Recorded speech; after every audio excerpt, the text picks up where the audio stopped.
Le Maroc poursuit l'un des plus vastes chantiers sociaux de son histoire. Selon le premier rapport de l'Agence nationale du soutien social, près de 3,9 millions de ménages bénéficient aujourd'hui des aides sociales directes, soit plus de 5,5 millions d'enfants et 1,7 million de personnes âgées concernées. Et depuis son lancement, le programme a mobilisé 51 milliards de dirhams. Comment transformer cette aide financière en véritable levier de mobilité sociale, d'insertion professionnelle et de réduction durable de la pauvreté? Pour en parler, nous sommes avec Reda Harmak, directeur de communication au sein de l'Agence nationale du soutien social. Il est en direct de Rabat avec nous. Reda Harmak, bonsoir et merci d'avoir accepté notre invitation. Bonsoir, merci de l'invitation. Alors, près de 4 millions de ménages bénéficient aujourd'hui des aides directes. Peut-on parler d'un tournant historique dans la politique sociale marocaine? Alors, vous le disiez effectivement, le programme de l'aide sociale directe aujourd'hui, ce sont 3,9 millions de ménages, 12,5 millions de bénéficiaires pris individuellement, 5,5 millions d'enfants et 1,7 million de personnes âgées. À la lecture de ces chiffres, on comprend bien qu'il s'agit d'un programme d'envergure. Alors, le Maroc consacre désormais près de 2% de son PIB à ce programme. Est-ce un niveau d'effort exceptionnel à l'échelle internationale? Alors effectivement, on parle de 51 milliards de dirhams depuis le lancement du programme à fin 2025, donc sur une période de 2 ans. C'est l'équivalent de 2% du PIB. Et oui, effectivement, cela fait du Maroc une référence à l'échelle régionale et continentale. Il faut savoir qu'au niveau au sein de la NSS, de l'Agence nationale du soutien social, nous avons mené une étude comparative dont il est ressorti que les pays émergents, en moyenne, allouaient un équivalent qui oscille entre 0,5 et 1,5% du PIB à ce type de programme, à comparer donc aux 2% alloués par le Maroc. Alors, est-ce que ce premier bilan permet aujourd'hui de dire que le ciblage fonctionne, que ça marche? Le fait que 60% aujourd'hui des bénéficiaires vivent en milieu rural, est-ce que est-ce que cela confirme que les aides atteignent effectivement les populations les plus vulnérables? Alors, je vais vous faire une réponse factuelle. Mhm. Au sein de l'ANSS, nous avons opéré un rapprochement entre la carte de la pauvreté multidimensionnelle du HCP et la répartition géographique des bénéficiaires de l'aide sociale directe. Eh bien, il en est ressorti une corrélation quasi parfaite. Cela signifie, en termes simples, que l'aide va bien là où le besoin est réel, grâce, il faut le dire, au ciblage avancé du registre social unifié. Alors, au-delà du nombre de bénéficiaires, la vraie question reste celle de l'impact. La NSS indique que 87% des bénéficiaires constatent une baisse de leur anxiété financière. Est-ce déjà un indicateur fort de réussite, selon vous? Alors, le chiffre que vous citez est issu d'une étude qu'a menée l'agence auprès des bénéficiaires. Alors, je complète un peu ces données en précisant que effectivement, 87% des bénéficiaires font état d'une hausse de leur bien-être, que 75% d'entre eux font état d'une baisse de leur anxiété financière. Et chiffre intéressant, 77% des bénéficiaires ont l'espoir d'études supérieures, alors qu'eux-mêmes, donc en grande partie, n'ont pas dépassé le stade des études primaires, ce qui atteste, en tout cas, d'un impact de ce programme sur les bénéficiaires. Alors, les aides représentent en moyenne 18% du revenu des ménages bénéficiaires. Est-ce suffisant? Est-ce que c'est suffisant pour changer durablement leur situation? C'est effectivement une donnée qui est ressortie là encore de l'étude menée auprès des bénéficiaires de l'aide sociale directe. Donc 18% en moyenne, c'est le poids de l'aide sociale directe dans le budget des ménages bénéficiaires.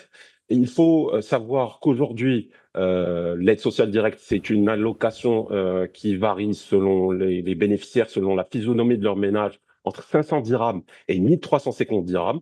Et au contraire, cela dit que l'aide sociale directe est bien un complément de revenu qui aide à couvrir les besoins vitaux d'alimentation, de santé, de scolarisation, ce qui est sa vocation première.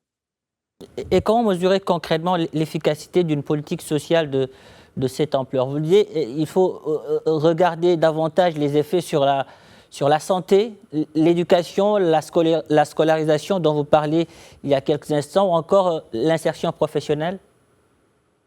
C'est toute la portée du travail que mène l'Agence nationale du soutien social qui est de quantifier cet impact et de le comprendre de plus en plus pour pouvoir agir efficacement.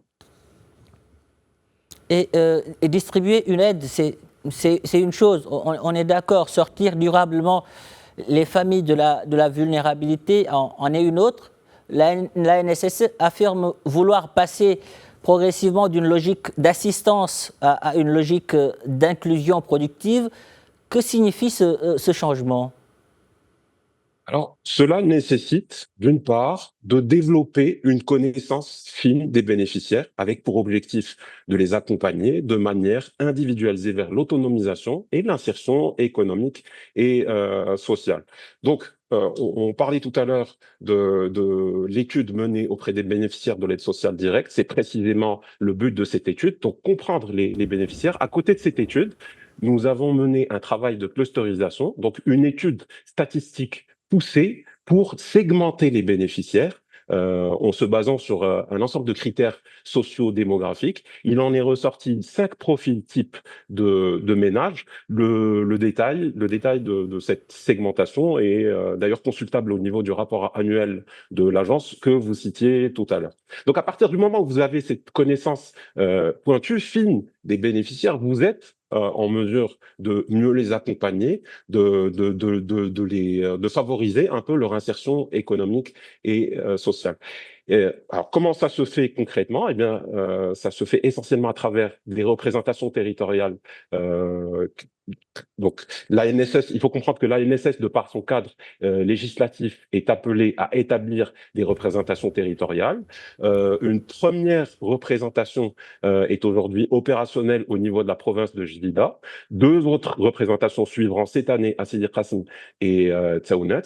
Alors, qu'est-ce qu'on trouve au sein de ces représentations territoriales? Eh bien, des référents sociaux qui vont s'employer à être vraiment au plus près des bénéficiaires, à comprendre leurs besoins, à les comprendre de manière étendue, pour être en mesure de leur proposer des trajectoires pour favoriser leur insertion sociale et professionnelle.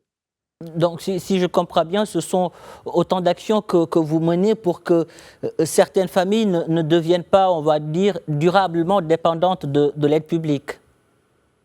Il est effectivement question d'un accompagnement pour favoriser une autonomisation pour les ménages qui le souhaitent, qui sont disposés à aller dans ce sens. Alors, selon vous, les aides sociales, est-ce qu'elles doivent être considérées comme un filet de sécuritaire temporaire ou comme un droit permanent? Comme je le disais tout à l'heure, l'aide sociale directe est un complément de revenus, c'est sa vocation première, un complément de revenus qui intervient pour faire face aux besoins vitaux. Donc, je citais la scolarisation, l'alimentation, la santé. Alors, et le numérique dans tout cela, comment le numérique vous permet aujourd'hui de, on va dire, réduire ou bien éviter les erreurs, les doublons et les risques d'injustice dans l'attribution de ces aides? Alors, ce modèle digital dans fait état est vraiment, il faut le comprendre, une mécanique de précision qui a grandement contribué à faire du programme ce qu'il est aujourd'hui. Aujourd'hui, s'il y a lieu de parler de marge de progression, elle réside essentiellement dans l'humanisation de l'aide sociale directe. L'enjeu est, pour être clair, de développer une présence de proximité pour l'accompagnement individualisé des bénéficiaires. Et c'est précisément ce que s'emploie à faire l'Agence nationale du soutien social à travers l'ouverture de représentations territoriales, à travers l'ensemble du royaume. Donc, derrière ce programme se dessine peut-être une transformation plus profonde du rôle de l'État. Peut-on dire que le Maroc est en train de construire aujourd'hui un véritable État social à la marocaine? Alors, ce qu'il faut comprendre, c'est que l'aide sociale directe est effectivement, conformément à la vision de Sa Majesté le roi Mohammed VI, un pilier d'importance de cet État social.